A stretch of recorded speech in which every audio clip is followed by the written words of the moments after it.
Hello বন্ধুরা, আজকে গল্পের নাম বানরের সোনার পালক। একবার এক বানর, যার নাম ছিল কিশলয়, সে একটি সোনার পালক খুঁজে পেল।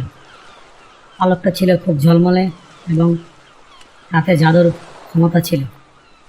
কিশলয় জানতে পারল পালকটা দিয়ে সে যা চাইবে তাই পেতে পারে, শুধু একটি শর্ত ছাড়া। শর্তটি হলো, সে কোনো কিছু পাওয়ার পর যদি সেই জিনিসটি অন্য কোনো প্রাণীর সাথে ভাগ করে, তবে পালকের জাদুর ক্ষমতা হারিয়ে যাবে। কিশলয় প্রথমে খুব আনন্দিত হইল। সে পালক ব্যবহার করে এক বিশাল ফলের বাগান তৈরি করল।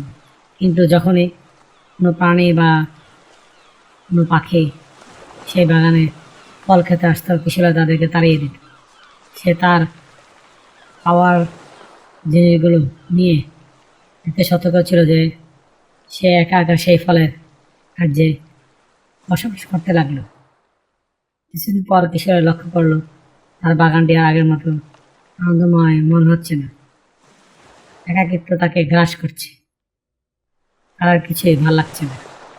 তার প্রচুর ফল ছিল, কিন্তু সে কারো সাথে গল্প করার বা ভাগ করে খাওয়ার জন্য কাউকে পেল না। তার মন বিষণ্ণ হয়ে গেল। একদিন এক বড় খরগোশ তার কাছে এলো। কিশলয়, তোমার এত ফল, তবু কেন তুমি এত বিষণ্ণ? কিশোরয় বলল, আমার অনেক কিছু আছে, কিন্তু কেউ নেই যার সাথে আমি ভাগ করে নিতে পারি। খরগোশ বলল, ভাগের আনন্দ কোনো জাদুর চেয়ে অনেক শক্তিশালী। তুমি যদি তোমার এই জিনিসগুলো সবার সাথে ভাগ করে নাও, তাহলে তুমি সত্যিকারের আনন্দ খুঁজে পাবে। কিশোরয় সিদ্ধান্ত নিল, তার জাদুর পালক থাকুক আর না থাকুক, সবার সাথে তার ফল ভাগ করে নেবে। সে তার বাগানের দরজা খুলে দিল। মুহূর্তের মধ্যে সমস্ত প্রাণী সেখানে এসে হাজির হলো।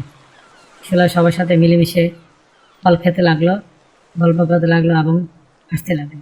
যখন সে তার প্রথম ফলটি অন্য একটি বানরকে দিল, তখন জাদুর পালকের ক্ষমতা চলে গেল। কিন্তু কিশলয় হাসছিল। সে বুঝতে পারলো, জীবন চলার পথে সবার সাথে ভাগ করে নেওয়ার আনন্দই আসল জাদু। অর্থাৎ সবার সাথে মিলেমিশে চলাই আসল আনন্দ। Thank you for watching. Please subscribe.